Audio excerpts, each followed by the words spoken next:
Hello, welcome to this little tutorial on how to delete your Instagram account. Now, right before we get into it, gotta say the usual, please like this video and subscribe to the channel, because if you do, it helps us out, it helps us make more stuff, and also, obviously, if you subscribe, then that means you get to keep up to date with any other tips and tricks, tutorials that we drop to, help you get through life, I guess. So, right into it.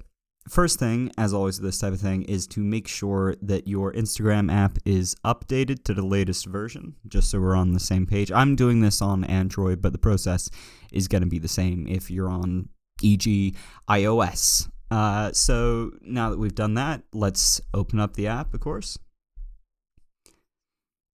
And from the home feed screen, you're going to want to head over to your profile. That's in the bottom right.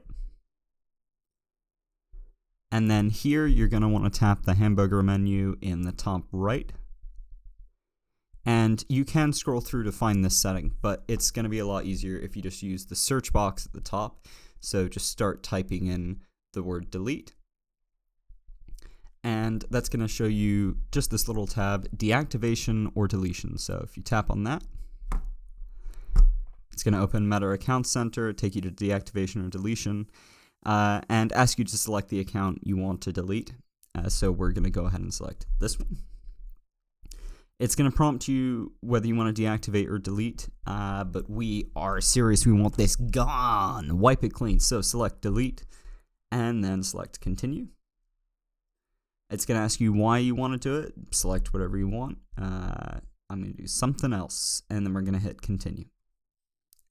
So now it's going to give you the option to kind of do stuff with your data if you're worried about losing it when you delete. So you can download your information, you can transfer a copy of it somewhere else. It's also prompting us again to deactivate just in case.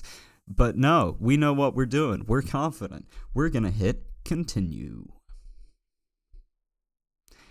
Now it's going to ask us to re-enter our password again. So go ahead and do that and then hit continue. And the final check to hit the button to delete account, it's going to tell you a date. And if you log into your account before that date, you can kind of reactivate it. So you have a bit of a chance to, get back in if you have a change of heart or something like that. But we are going to hit delete account. Let that do that. And we are done. So thank you very much for watching. Hope that was helpful, and see you in the next one.